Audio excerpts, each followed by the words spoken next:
In this video, I'm going to talk about how to actually create your flipped videos.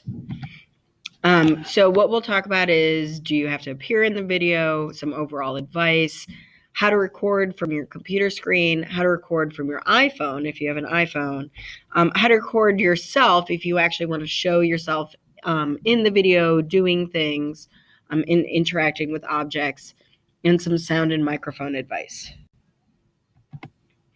So, do you have to appear in the videos? No, I never appear in mine. I'm not appearing in this one. I'm a self-conscious person. I don't like to be in them. But you can if you want. And if you are showing some kind of real life skill that's not something on the computer, you could show just your hands or just part of your body if you wanted to. You don't even have to show your entire body if you don't want to. And when you do show something on the computer, you can show yourself on the corner of the computer screen. There is a way in the software where you can show your face using a webcam to show your face, because some people do like to add in facial expressions and hand gestures and stuff to emphasize points in their videos. So some overall advice for making videos. You want to do, backwards by design. You want to figure out, what is it that I want my students to know and be able to do? And that's the content that you should put in your video. I think it's helpful to have a very basic outline of what you want to cover, or something like this. If you have a Google slide or a PowerPoint, it keeps you on track. This is really great advice that I learned from a class on flipping that I took last year, which is you get 2 takes and that's it. Don't start over too many times. Even if you mess up, I'm sniffling in this one because I'm recovering from a cold.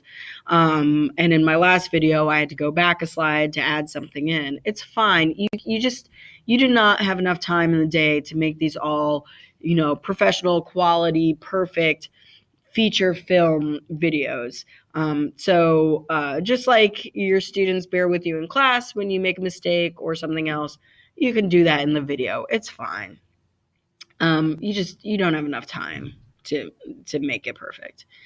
And the easiest and fastest videos to do are one shot with no editing. So you just do it, and even if they see you walking to the camera to turn it off, or going up in the upper corner to turn it off, which you'll probably see at the end of this video, it's fine. It's not a big deal. The most important thing is not to get an Academy Award. The most important thing is to get the content to your students.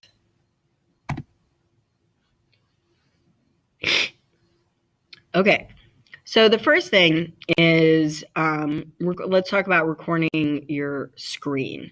So I like Screencastify. There's some other ones out there, but I think Screencastify is the best one. It works for me. It works with my Chromebook. It ties into your ME Apps account, so your Google account, and it's just very easy to use. You can find it either in the Chrome Web Store or at screencastify.com.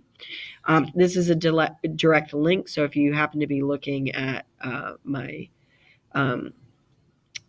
Google slide right now, you can just click on that, but you wouldn't know because you're not watching the video.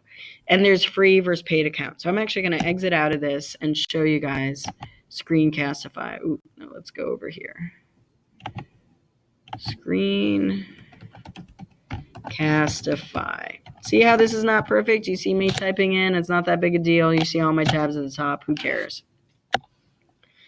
So if you go to Screencastify, it's really nice because there's a free one-click install. And so you just click there and it will install it if you're using Google Chrome, and you would say add extension. I already have it, so I'm not going to press that. But you can see it's this, yeah, we don't care. It's this little extension right here that's been added to Chrome. It has a red dot right now because I'm actively recording. I put on the learning guide some Screencastify instructions. So you will see that you install this and then you click on it. I'll talk about that in 1 second. So first you go and you install. It's fairly easy. If you have a hard time doing it, just talk to Dell or talk to me and we can help you guys. So the next thing is using Screencastify. And you can either record just the tab that you're on. So just like I could do just this tab, or you could record the entire desktop. I prefer that because then I can switch between programs and between tabs. So I always choose the desktop one. And again, the first thing that you do is that you just click on this little piece of film up here. It won't have a red dot yet. And then, here, I'm going to make this bigger. And then you'll see that you can choose either the tab or the desktop. I prefer the desktop. I click on the microphone, even if that means the built-in microphone on my Chromebook. That's fine, or on my computer. Otherwise, you can use an external mic, and we'll talk about that at the end of this video. And I like to do a little test, 1, 2, 3, and this little bar will go up. And so you can tell if your voice is in the green, or if it's too low, or if it goes into the orange and the red, which means that you're speaking too loud and you should turn down your microphone. You can embed the webcam. Usually I leave that unchecked. But if you embed your webcam, then down in like the bottom corner, there'll be a video of you talking while you're showing your whatever's on your computer screen. So this is a great time to pause and look at these directions. And there's also in your learning guide a link to this document right here that gives you some more step-by-step. It's just put out by Waterford Schools. So thank you, Waterford Schools. All right. But basically, very quickly, I would click on this, choose the options I want, start recording. Then whatever I do on the screen is recorded. Then I would go back up here and see how I have the option to end recording, except for I don't want to. So I don't want to do that. All right. I know I went through that pretty quickly, but again, the directions are right there, and it's just so easy to use. You press record, you record things, you press stop. All right, so for the next thing is, as of mid-September, it is now very easy to make a recording on your iPhone screen. You swipe up from the bottom, and you hit the screen record, in order to record your screen. Now, it will not by default use your microphone. So what you need to do is either 3D touch, so press really hard if you have a newer iPhone, or just long press, and this will come up, and you can choose to have your microphone audio on or off.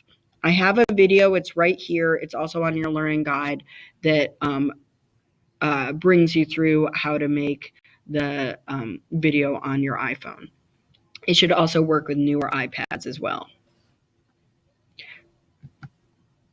If you want to record yourself, you can get inexpensive tripods and iPhone mounts. Like a tripod can just be, less than $20. Same with one of these iPhone mounts. It might be worth it. You can deduct it off your taxes, whatever, as a business expense or education expense. If you're going to be making a lot of videos, it absolutely can be worth it. And then you can just set this up. Just go to your camera, hit record for video, just like you would make any video, of your family or your dog running around or whatever. And then you can point this towards yourself, towards yourself working at a board, or just your hands, as we discussed before, so the students see close up what you're doing. And you can narrate what you are doing so the students understand. Once you have the video, you can put it in your Google Drive, or you can upload it to YouTube. Same with your Screencastify. Okay, sound and microphone advice. Right now I'm using an external mic. It looks very much like this. I just went on Amazon. I found a mic. I think it was about $12.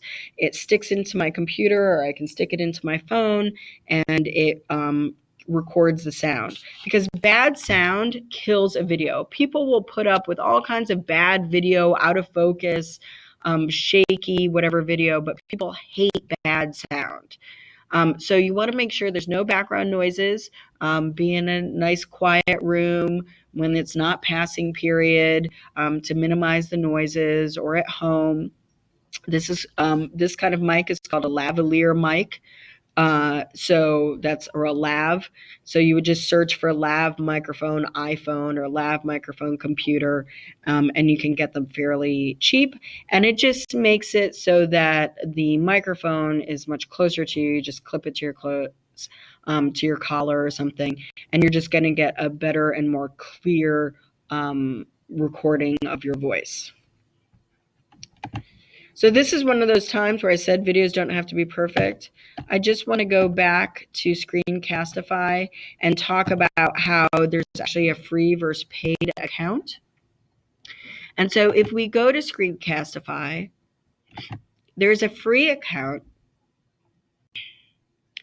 that is free forever. You can just install it. You are going to get this Screencastify watermark. I think it's in the corner. You can make up to 50 videos a month. They're 10 minutes long, as a limit. I think it's worth it to pay $2 a month. It's like $30 or $25 for the year or whatever. I really like it because it's just much better quality. And to me, it's worth the price of a cup of coffee a month to have longer and better videos for my students. If you have any questions, please let me know, and I would be happy to answer them.